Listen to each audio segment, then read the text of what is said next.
बच्चों नमस्कार। आज हम सीखेंगे कि प्रार्थना पत्र कैसे लिखा जाता है। तो आज हमारे प्रार्थना पत्र का विषय है बीमारी के कारण छुट्टी के लिए प्रार्थना पत्र।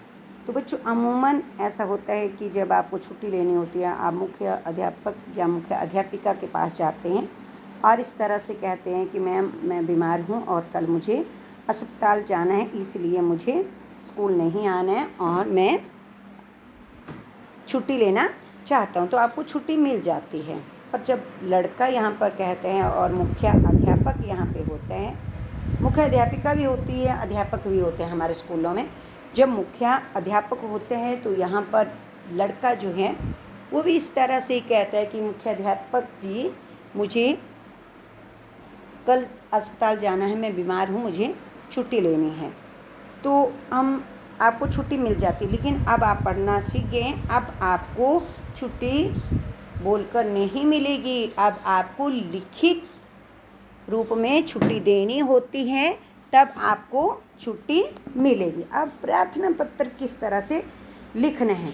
जब हमारे स्कूल में जो वरिष्ठ अध्यापिका होती है, मान लो जिसको हम अपने स्कूल में जो सबसे बड़े अध्यापिका होती है, ठीक है, अध्यापिका जो सबसे बड़ी होती है, सीनियर होते हैं।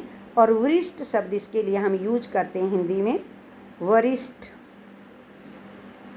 वरिष्ठ अध्यापिका होती है तो उसको हम लिखते हैं मुखिया। मुखिया होता है परिवार में जो सबसे बड़ा होता आदमी होता है उसको मुखिया कहते हैं, और स्कूल में सबसे बड़ा होता है उसको मुखिया अध्यापक या अध्यापिका कहते हैं। तो यहाँ पर हमारी अध्यापिका हैं तो यहाँ पर हम इनको मुख्य अध्यापिका कहेंगे। और इनके जो है जब संबोधन करेंगे तो श्रीमती जी का प्रयोग, श्रीमती जी का, श्रीमती जी का नहीं, श्रीमती जी का प्रयोग करेंगे। उसी तरह आगे जब हमारे जो है ऐसे लड़का है यहाँ पे छुट्टी लेने के लिए आता है और यहाँ पर हमारे सबसे बड़े अध्यापक हैं स्कूल में, जो सबसे बड़े अध्यापक होते हैं, और उनके लिए हम मुख्य अध्यापक का प्रयोग करते हैं। मुख्य का मतलब कि जो सब स्कूल का मुखिया होता है उसको हम मुखिया, और इसके लिए हम प्रयोग करते हैं संबोधन के लिए श्रीमान जी। श्रीमान जी, श्रीमान नहीं बोलना है इसको, श्र है ये, श्रीमान जी। तो जब लास्ट में हम पत्र लिखना बंद करते हैं तो वहाँ पर हम लिखेंगे आज्ञाकारिणी। लड़की होगी तो आज्ञाकारिणी लिखेंगे। देख लीजिए, आज्ञाकारिणी। आज्ञाकारिणी का मतलब होता है कि अध्यापक का जो कहना मानने वाला बच्चा होता है, आज्ञा का पालन करता है, उसको आज्ञाकारिणी कहते हैं। तो लड़की आज्ञाकारिणी लिखेगी और लड़का जो है वो आज्ञाकारी लिखेगा कि हम आपकी आज्ञा का सारा पालन करने के लिए तैयार हैं। तो लड़का होगा वो शिष्या लिखेगा और लड़की होगी शिष्या, शिष्या, ठीक है। और यहाँ पे लड़का जो है ये य और लड़की अपने नाम के साथ या लगाएगी, शिष्या, शिष्या। तो चलो हम प्रार्थना पत्र लिखना शुरू करते हैं। तो शुरू में हम क्या करते हैं, प्रार्थना पत्र लिखने के इसमें हम सेवा में शब्द प्रयोग करते हैं। सेवा में हम आदरपूर्वक शब्द प्रयोग करते हैं। जैसे आपने देखा होगा कि कई बार राजा महाराज के पास मंत्री संतरी आते हैं तो हाथ जोड़ के विनम्र प्रार्थना करते हैं। उस तरह से ये आदरपूर्वक शब्द है सेवा में, कि आपकी सेवा में हाजिर हैं। तो इस सेवा में श्रीमान मुख्य अध्यापक महोदया। अब मुख्य इस तरह से लिखते हैं, मुख्य अध्यापक। जब अध्यापक इसके साथ हम जोड़ेंगे तो ये या बड़ा हो जाता है और यहाँ से अ हट जाता है। तो मुख्य अध्यापक लिखने के लिए थोड़ा सा कठिन होते हैं। तो ये है मुख्य अध्यापक महोदया। राजकीय, राजकीय होते हैं सरकारी स्कूल को हम राजकीय कहते हैं। और प्राथमिक जहाँ से 1 से 5वीं तक बच्चे पढ़ते हैं, तो राजकीय प्राथमिक पाठशाला ये आप अपने स्कूल के लिए लिखते हैं। जो सरकारी विद्यालय होते हैं उनके लिए राजकीय। आपको पूछते हैं कि आप किस विद्यालय में पढ़ते हैं तो आप लिखते हैं, बोलते हैं सरकारी। सरकारी नहीं बोलना, राजकीय। राजकीय विद्यालय को ही सरकारी विद्यालय कहते हैं, सरकारी विद्यालय को ही राजकीय विद्यालय कहते हैं। अब उसके बाद मैंने अपने स्कूल का नाम लिखा है, आपने यहाँ अपने स्कूल का नाम लिखना है। श्रीमान जी, यहाँ पे जब अध्यापक होगा, मुख्य अध्यापक होगा, उसके लिए हम क्या लिखेंगे? श्रीमान जी। शुरू में भी यहाँ संबोधन में हम श्रीमान का ही प्रयोग करेंगे। श्रीमान मुख्य अध्यापक महोदय। श्रीमान जी, सविनय निवेदन, हाथ जोड़कर प्रार्थना है, यह है कि मुझे बहुत बुखार आ गया है, इसीलिए मैं आज पाठशाला में नहीं आ सकता हूँ। लड़का लिख रहे हैं यहाँ एप्लीकेशन, लड़का जो है यहाँ प्रार्थना पत्र लिख रहा है और यहाँ पे अध्यापक को दे रहा है।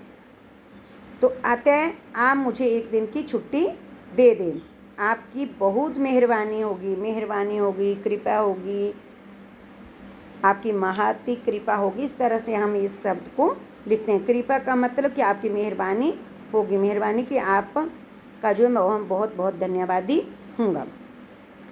तो आगे है आपका आज्ञाकारी शिष्य। यहाँ पे लड़का एप्लीकेशन लिख रहा है, तो आपका आज्ञाकारी शिष्य लिखेंगे, नाम लिखेंगे, कक्षा लिखेंगे, रोल नंबर लिखेंगे और दिनांक, जैसे कल है 26 अगस्त 2021। तो इस तरह से आप तारीख लिखेंगे और ये थी लड़के की तरफ से प्रार्थना पत्र। अब हम लड़की की तरफ से लिखेंगे, ऐसे ही लिखेंगे शुरू में, और यहाँ पर मैंने मुख्य अध्यापिका को बताया है। अब दोनों तरह से बता रही हूँ।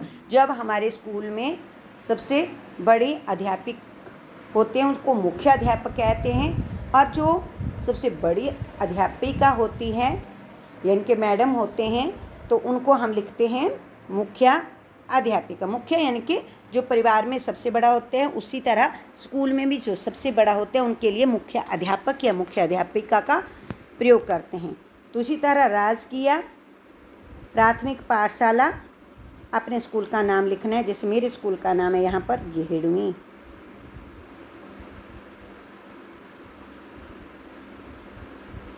ठीक है, आगे श्रीमती जी।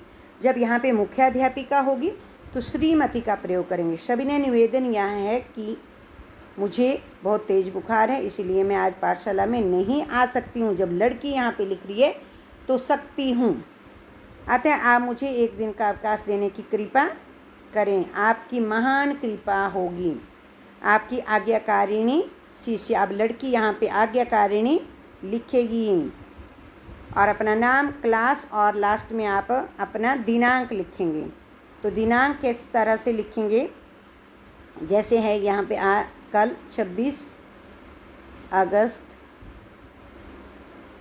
2021। तो बच्चों ये थी एप्लीकेशन। कल फिर मिलते हैं। धन्यवाद।